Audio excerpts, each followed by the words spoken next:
Assalamualaikum warahmatullahi wabarakatuh. Alhamdulillahilladzi arsala rasulahu bil huda wa dinil haqq liyudhhirahu 'alad dini kullih wa kafa billahi syahida. Asyhadu an la ilaha illallah wahdahu la syarika lah wa asyhadu anna Muhammadan abduhu wa rasuluh. Allahumma shalli wa sallim ala nabiyyina wa rasulina Muhammad wa ala alihi wa ashabihi wa man tabi'ahu bi ihsanin illa yaumil qiyamah. Qala Allah ta'ala, a'udzu billahi minasy syaithanir rajim. Bismillahirrahmanirrahim. Dzalikal kitabu la raiba fihi hudal lil muttaqin. Pemirsa sekalian yang dirahmati Allah Subhanahu wa taala, berbahagia sekali pada sore hari ini kita masih diberikan kekuatan dan kesempatan oleh Allah Subhanahu wa taala untuk bertemu kembali mengkaji sebagian ayat yang diturunkan oleh Allah Subhanahu wa taala kepada baginda Rasulullah Muhammad sallallahu alaihi wasallam di bulan Ramadan, yang mana bulan Ramadan ini bisa dikatakan sebagai syahrul Quran, bulan diturunkannya Al-Quran. Kita berharap dan berdoa semoga Allah Subhanahu wa taala senantiasa memberikan kekuatan kepada kita sekalian untuk bisa melaksanakan berbagai macam amal ibadah di bulan Ramadan, dan mudah-mudahan di bulan Ramadan ini kita bisa menggapai apa yang menjadi tujuan Allah Subhanahu wa taala mewajibkan kepada kita melaksanakan berpuasa, yaitu la'allakum tattaqun, kita menjadi hamba-hamba Allah yang bertakwa. Pemirsa sekalian yang dirahmati Allah Subhanahu wa taala, pada kesempatan sore hari ini kita akan mengkaji, merenungi, mentadabburi satu ayat yang ada di dalam surah Al-Baqarah, ayat yang kedua, yang mana Allah Subhanahu wa taala berfirman, a'udzu billahi minasyaitonir rajim, dzalikal kitabu la raiba fihi hudal lil muttaqin. Dzalika, ini di dalam kitab tafsir yang ditulis oleh Imam Al-Qurtubi, dinyatakan isyaratu ilal Quran.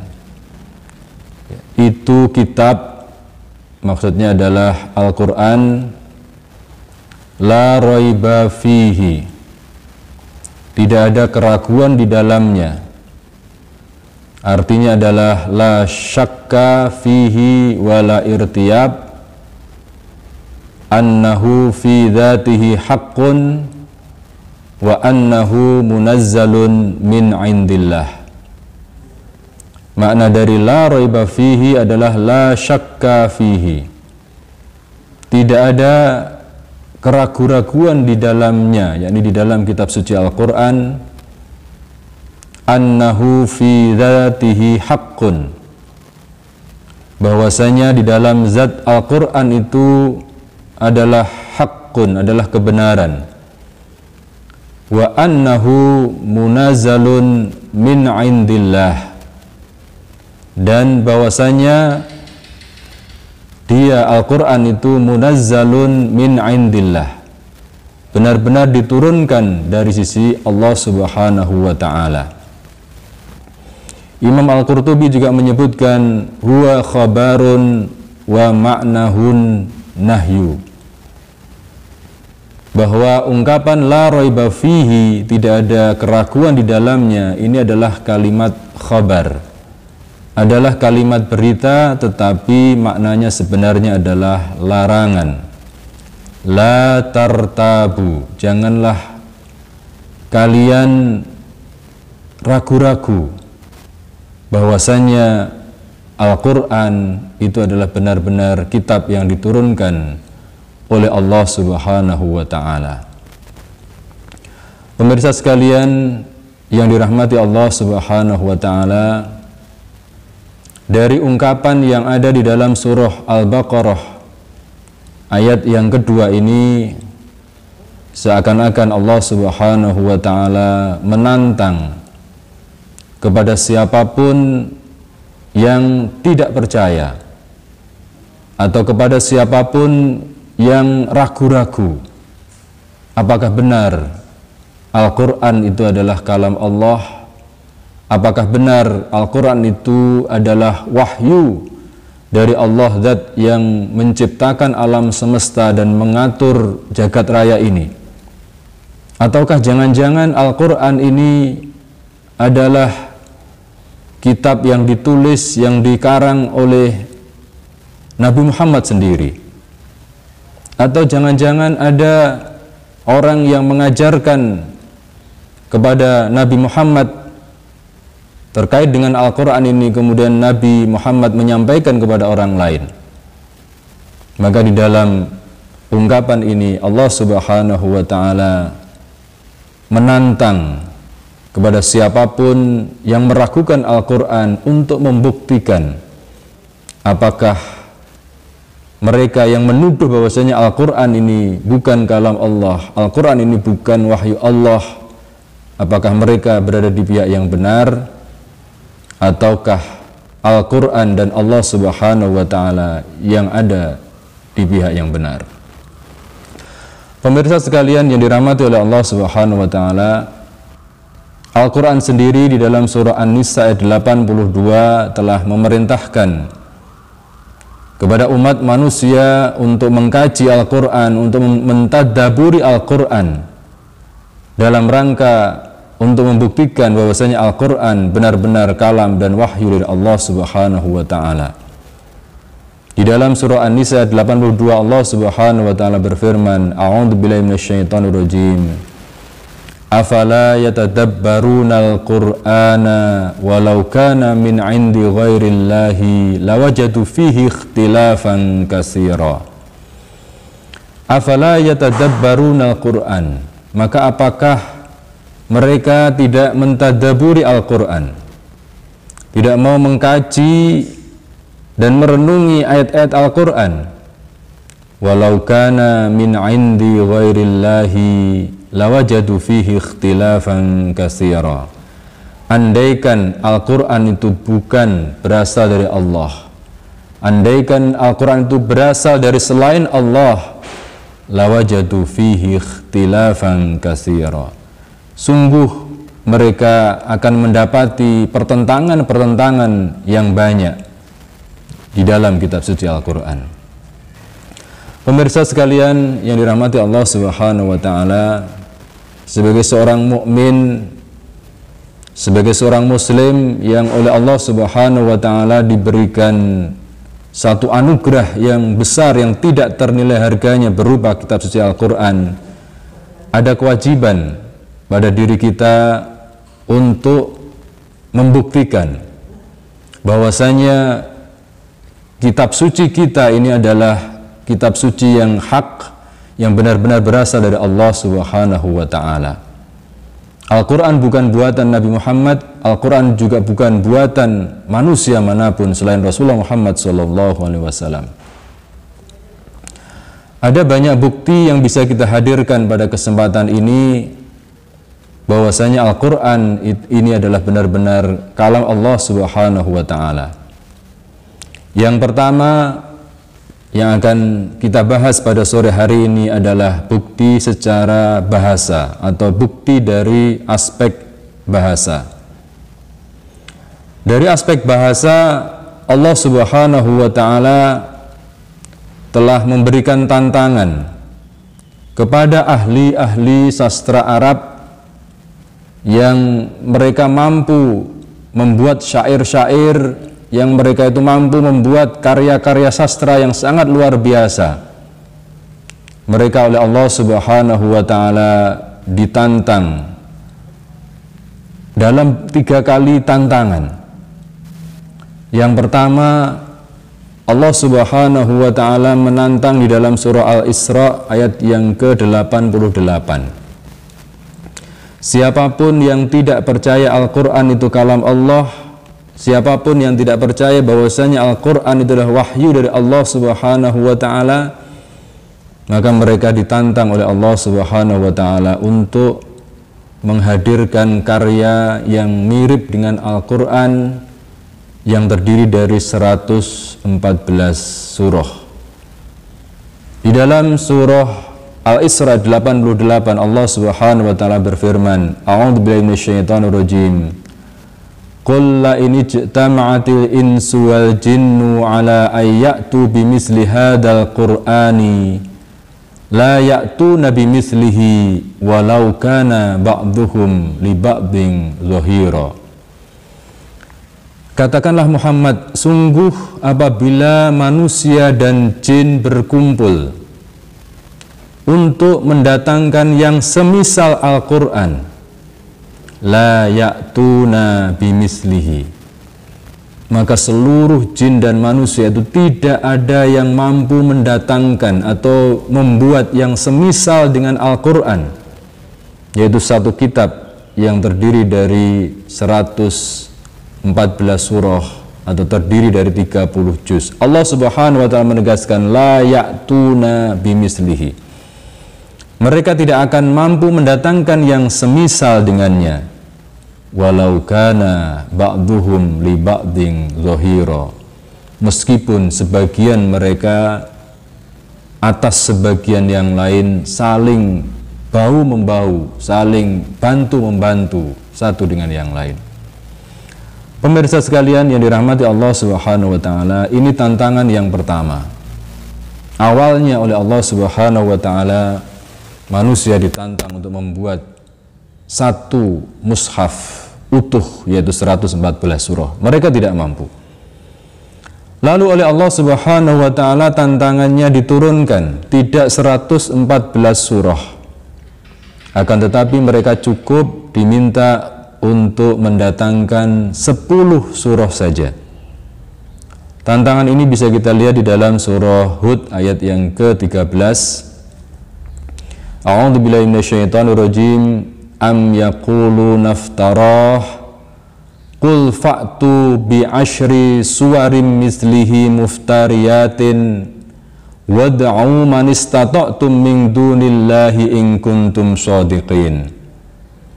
Am yaquluna iftarah, apakah mereka mengatakan dia Muhammad telah membuat-buat Al-Qur'an?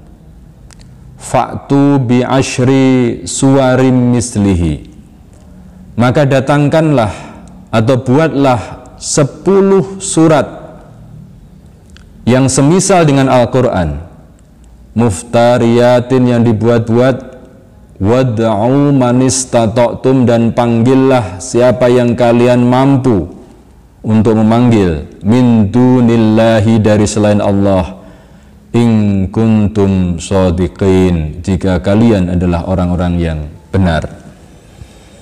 Pemirsa sekalian yang dirahmati Allah Subhanahu wa taala, kita tahu pada saat Al-Qur'an diturunkan oleh Allah Subhanahu wa taala, kegemaran orang-orang yang ada di Mekah di sekitar Ka'bah, mereka kegemarannya adalah membuat syair-syair. Banyak sekali pakar-pakar di bidang sastra, di bidang syair yang hidup pada masa Al-Qur'an diturunkan. Satu di antaranya yang sangat terkenal adalah Walid bin Mughirah, atau tidak lain adalah ayahnya Khalid bin Walid. Dia adalah seorang pakar sastra Arab, dia adalah pakar di bidang syair. Maka oleh Allah Subhanahu wa taala penyair-penyair, ahli-ahli sastra Arab semisal Walid bin Mughirah dan yang lain ditantang. Kalau tidak percaya kepada Al-Qur'an, kalau masih meragukan bahwasanya Al-Qur'an ini wahyu Allah ataukah bukan, maka mereka ditantang untuk membuat 10 surah yang ada di dalam surah Hud ayat yang ke-13 ini. Namun ternyata 10 surah ini mereka tidak mampu mendatangkan. Dan pada akhirnya Allah Subhanahu wa taala turunkan tantangannya menjadi 1 surah saja. Hal ini bisa kita lihat di dalam surah Al-Baqarah ayat 23. A'udzubillahi minasyaitonirrajim. wa in kuntum fi raibim mimma nazzalna ala abdina fa'tu bi suratin min mislih wad'u syuhada'akum min dunillahi in kuntum shadiqin. Wa in kuntum fi raibin, jika kalian dalam keraguan-raguan, mimma nazzalna ala abdina, dari apa yang kami turunkan kepada hamba kami Muhammad, yaitu berupa Al-Quran, fa'tu bisuratin mim mislih, maka datangkanlah satu surat saja yang semisal dengan Al-Quran. Tidak 114 surat, tidak 10 surat, tetapi cukup satu surah saja yang semisal dengan surah-surah yang ada di dalam Al-Quran. Boleh surah yang panjang, boleh surah yang pendek. Mereka ditantang, yang ahli-ahli sastra Arab ditantang, wad'u syuhada'akum, bahkan panggillah penolong-penolong kalian min dunillah, dari selain Allah, in kuntum shadiqin, jika kalian orang-orang yang benar dalam tuduhan kalian. Pemirsa sekalian yang dirahmati Allah Subhanahu wa taala, bahkan ketika tantangan Allah Subhanahu wa taala ini diturunkan menjadi satu surah, tidak ada seorang pun di antara pakar-pakar bahasa Arab, tidak ada seorang pun di antara ahli-ahli sastra Arab yang bisa memenuhi tantangan Allah Subhanahu wa taala ini. Ada seorang nabi palsu yang hidup sezaman dengan Rasulullah SAW dan juga sezaman dengan Abu Bakar As-Siddiq radhiyallahu anhu, yang bernama Musailamah, yang mencoba untuk mendatangkan satu surat atau beberapa surat yang dia anggap sebagai surah yang mirip dengan Al-Quran. Maka apa yang terjadi? Orang-orang pada waktu itu, pakar-pakar bahasa pada waktu itu, justru mentertawakan hasil karya Musailamah, yang kemudian yang bersangkutan mendapatkan gelar yang sangat buruk, yaitu Al-Kadzdzab, sang pembohong besar. Itulah Musailamah, orang yang pernah mencoba untuk mendatangkan satu surah atau beberapa surah yang semisal dengan Al-Quran. Maka dari itu, dari aspek bahasa ini saja sebenarnya sudah cukup bagi kita sekalian untuk memastikan bahwasanya Al-Quran adalah mu'jizat yang didatangkan oleh Allah kepada baginda Rasulullah Muhammad SAW, sebagaimana Allah Subhanahu wa taala mendatangkan mukjizat-mukjizat kepada para nabi dan para rasul, yang mana seorang nabi atau seorang rasul yang diutus oleh Allah Subhanahu wa taala perlu adanya bukti bahwasanya sang nabi, sang rasul itu betul-betul utusan Allah Subhanahu wa taala, bukan nabi atau rasul palsu, orang yang sebenarnya bukan nabi, orang yang sebenarnya bukan rasul, tetapi mengaku-ngaku dirinya adalah sebagai seorang nabi atau seorang rasul. Maka Allah Subhanahu wa taala datangkan onta yang bisa keluar dari batu kepada Nabi Soleh untuk membuktikan bahwa Nabi Soleh betul-betul utusan Allah Subhanahu wa taala. Allah Subhanahu wa taala berikan mukjizat berupa tongkat yang bisa berubah menjadi ular besar yang menelan ular-ular kecilnya hasil sihir dari tukang-tukang sihir Fir'aun. Itu mukjizat yang didatangkan kepada Nabi Musa. Bahkan tongkatnya Nabi Musa ini bisa membelah lautan yang kemudian bisa dilewati tanpa menaiki kapal atau perahu. Demikian juga kepada Rasulullah Muhammad SAW,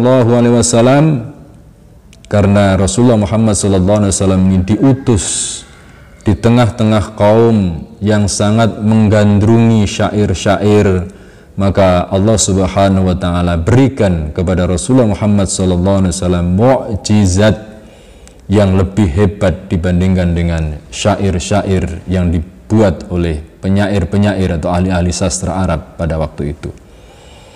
Bahkan pemirsa sekalian yang dirahmati oleh Allah Subhanahu wa taala, Al-Quran ini adalah merupakan mukjizat abadi yang tidak hilang meskipun sang Rasul sudah dipanggil menghadap kehadiran Allah Subhanahu wa ta'ala. Ini berbeda dengan tongkatnya Nabi Musa yang kita tidak tahu entah kemana setelah Rasulullah Musa dipanggil kehadiran Allah Subhanahu wa ta'ala. Sedangkan Al-Quran sampai sekarang ini masih ada di hadapan kita, masih kita bisa pegang, masih bisa kita baca, masih bisa kita kaji. Inilah kehebatan dari Al-Quran, mukjizat abadi yang bahkan oleh Allah Subhanahu wa ta'ala dinyatakan di dalam surah Al-Hijr ayat yang ke-9, inna nahnu nazzalna dzikra wa inna lahu lahafizun. Sesungguhnya kamilah yang menurunkan az-dzikra yaitu Al-Quran, wa inna lahu lahafizun, dan sesungguhnya kami Allah yang akan menjaga keaslian, yang akan menjaga kesucian dari kitab suci Al-Quran. Pemirsa sekalian yang dirahmati Allah Subhanahu wa ta'ala, selanjutnya akan saya hadirkan pada kesempatan ini bukti yang kedua, yaitu dari isi kandungan Al-Quran.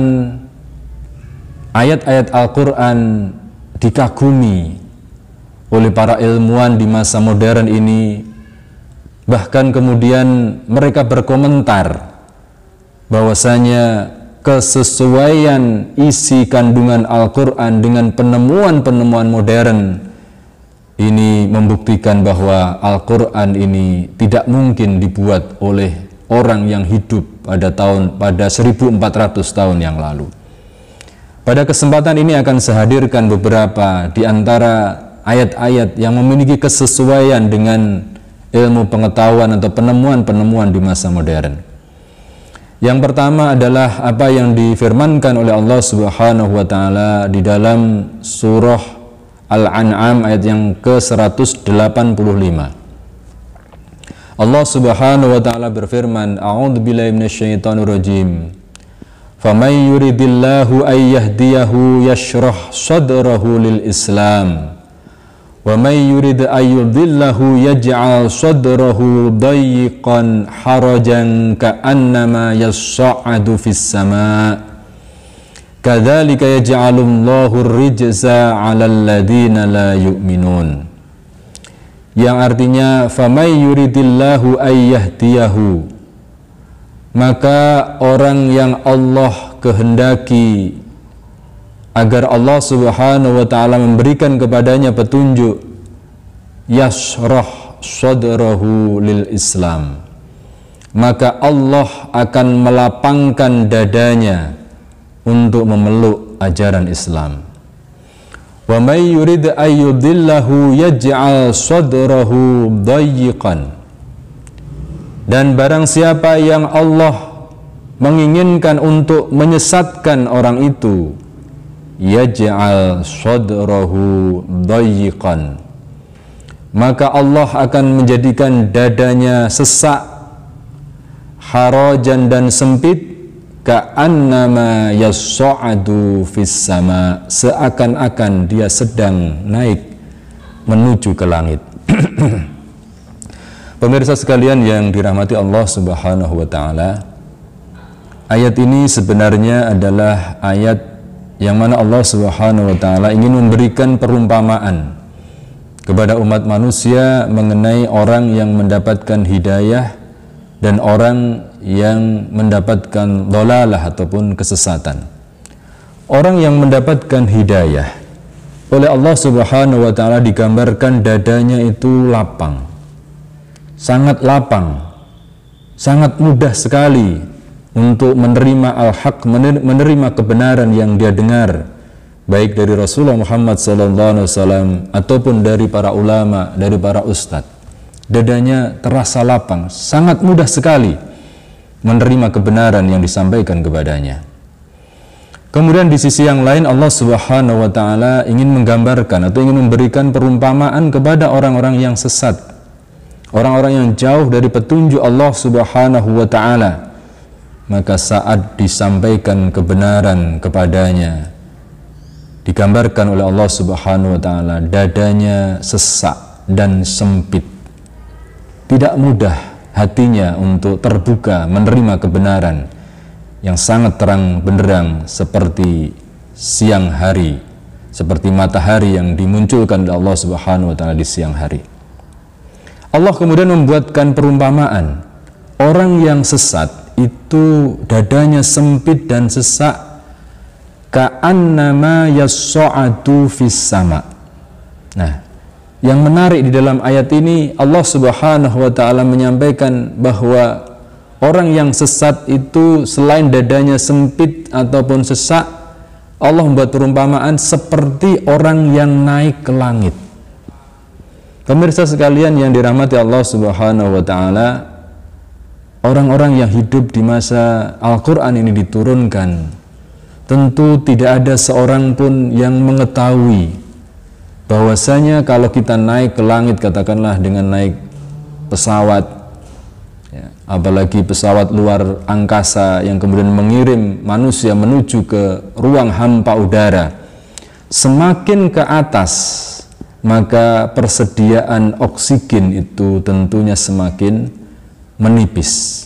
Orang di masa ketika Al-Quran ini diturunkan belum ada yang mengetahui hal itu. Tetapi di dalam surah Al-An'am 125 ini, Al-Quran sudah berbicara bahwa orang yang sesat itu dadanya sesak, sempit, seperti orang yang naik ke langit. Berarti apa? Orang yang naik ke langit dia akan kehabisan oksigen, maka dadanya akan terasa sesak, dia tidak akan bisa mengambil nafas dengan lega.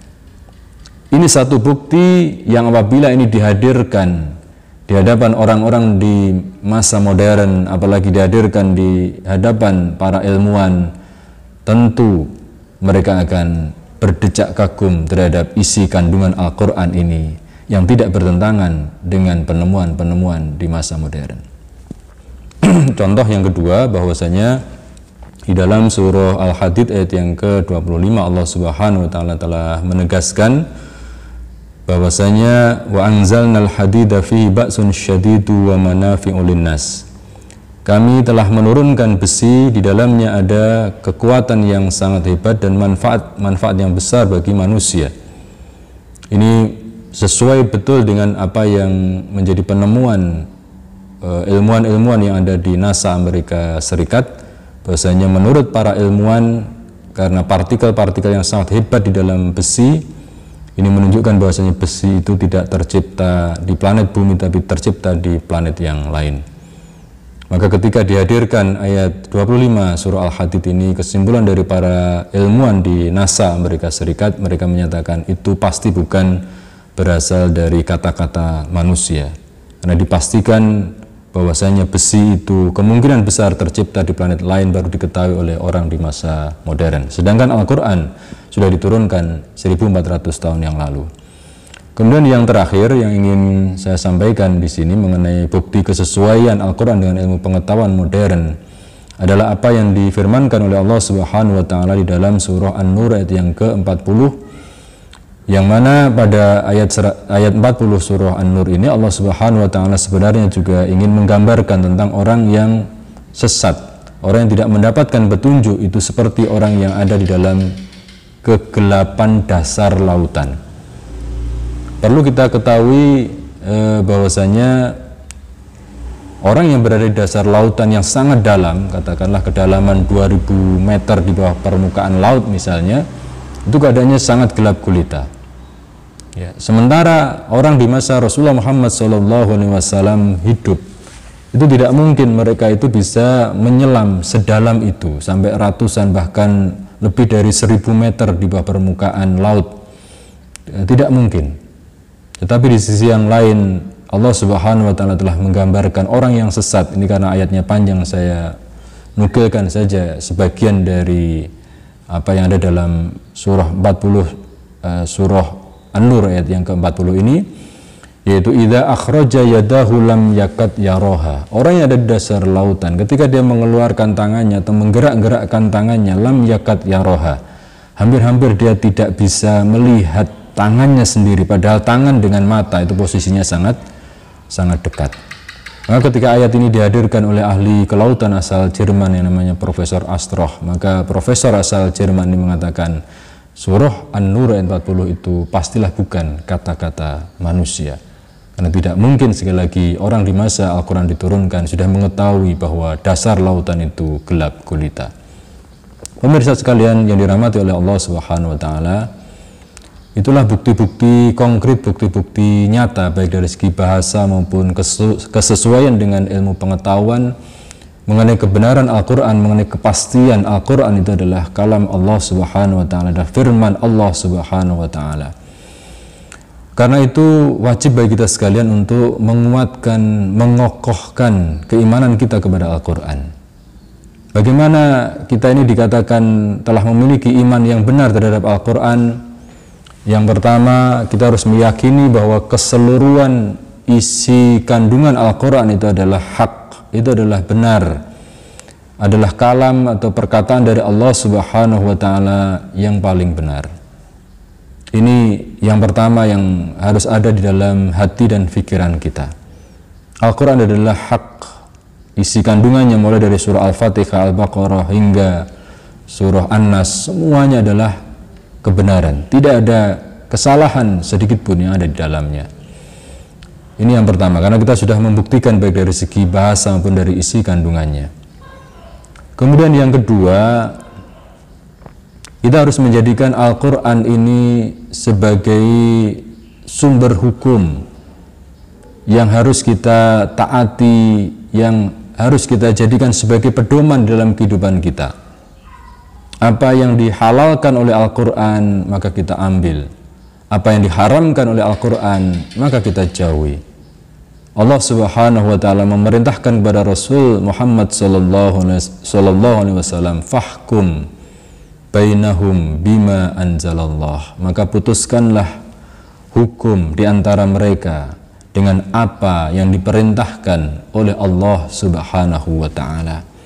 Jadi Al-Quran ini diturunkan bukan hanya sekedar kita baca, tetapi kita jadikan sebagai pedoman. Dalam surah Al-Baqarah yang kedua juga Allah Subhanahu wa ta'ala tegaskan, setelah Allah menyampaikan bahwasanya dzalikal kitabu la raiba fihi hudal lil muttaqin. Al-Quran ini adalah hudan, petunjuk bagi orang-orang yang bertakwa. Yang mana hukum-hukumnya, halal dan haramnya yang ada dalam Al-Quran kita jadikan sebagai pedoman di dalam kehidupan kita. Kemudian yang ketiga, mengimani Al-Quran ini mengharuskan kita sekalian untuk senantiasa mengkaji, membaca, mengkaji, mengamalkan, dan juga mendakwahkan isi kandungan Al-Quran serta memperjuangkan penerapan hukum-hukum Al-Quran di dalam kehidupan kita. Ini menyambung sebagaimana yang telah kita kaji pada pertemuan sebelumnya, itu pada pertemuan yang pertama, yang mana orang yang tidak mau membaca Al-Quran, tidak mau mengkaji isi kandungannya, tidak mau mengamalkannya, dikatakan oleh Ibnu Taimiyah sebagai orang-orang yang mengabaikan Al-Quran, orang-orang yang menjadikan Rasulullah Muhammad SAW merasa sangat sedih. Pemirsa sekalian yang dirahmati Allah Subhanahu wa ta'ala, ketika umat ini mengabaikan Al-Quran, ketika umat ini menjauhi Al-Quran, maka apa yang kita lihat? Yang kita lihat umat ini menjadi hina, menjadi tertindas, menjadi banyak sekali kebodohan, banyak sekali keterbelakangan, banyak yang dimurtadkan, banyak yang dizolimi dan dianiaya, dan bahkan banyak kemungkaran dan kemaksiatan menyebar di tengah-tengah masyarakat kita. Ini sebagaimana sudah menjadi sunatullah. Allah Subhanahu wa ta'ala telah menegaskan di dalam surah Toha ayat 124, wa man a'rada an dzikri fa inna lahu ma'isyatan dhanka. Siapa yang berpaling dari peringatan Allah, siapa yang berpaling dari Al-Quran, fa inna lahu ma'isyatan dhanka, maka baginya kehidupan yang sempit, kehidupan yang penuh dengan berbagai macam masalah. Sebaliknya, ketika Al-Quran ini diimani dan diamalkan, insya Allah kita sekalian akan menjadi khair ummah. kita sekalian akan Allah bukakan pintu-pintu rizki, pintu-pintu barokah, baik dari langit maupun dari bumi, sehingga keamanan, kesejahteraan, kemakmuran, keadilan yang diimpi-impikan oleh umat manusia dimanapun mereka berada, itu akan bisa terwujud manakala Al-Quran ini diimani dan diamalkan. Allah Subhanahu wa Ta'ala telah menegaskan ini antara lain di dalam surah Al-A'raf ayatnya 96, walau anna ahlal qura amanu wattaqau lafatahna alaihim barakatim minas sama'i wal ard. Andaikan penduduk di muka bumi ini mau beriman dan bertakwa, tidak ada keimanan yang benar, tidak ada ketakwaan yang benar, kecuali menurut Sayyidina Ali adalah al-amal bit-tanzil. Tidak ada keimanan yang benar, tidak ada ketakwaan yang benar kecuali al-amal bit-tanzil, itu mengamalkan kitab yang diturunkan oleh Allah Subhanahu wa Ta'ala. Kalau kitab Al-Quran ini diamalkan, maka Allah Subhanahu wa Ta'ala mengatakan, akan kami bukakan lafatahna alaihim barakatim minas sama'i wal ard. Pintu-pintu keberkahan, pintu-pintu rizki akan dibukakan oleh Allah Subhanahu wa Ta'ala dari langit wal ard, demikian juga dari bumi. Pemirsa sekalian yang dirahmati Allah Subhanahu wa Ta'ala, bumi kita Indonesia dan juga bumi yang ditinggali oleh kaum muslimin sebenarnya penuh dengan sumber daya alam yang sangat luar biasa banyaknya, baik yang ada di atas bumi maupun yang ada di dalam perut bumi. Sungguh sumber daya yang sangat banyak sekali, berupa emas, berupa minyak, berupa gas dan lain sebagainya. Akan tetapi ketika hukum-hukum syariat yang bersumber dari Al-Quran, sistem ekonomi Islam tidak ditegakkan di tengah-tengah kaum muslimin, maka sumber daya alam yang sangat melimpah itu tidak dinikmati oleh kaum muslimin sendiri, akan tapi pada saat sekarang ini dibawa ke luar negeri oleh perusahaan-perusahaan asing. Maka ini cukup bagi kita sekalian untuk menjadi bukti, menjadi dalil yang bisa kita lihat agar kita kembali kepada Al-Quran. Setelah Al-Quran kita imani, maka wajib kita amalkan dalam kehidupan kita sebagai pribadi, kehidupan kita dalam keluarga, kehidupan kita di dalam bermasyarakat dan bernegara.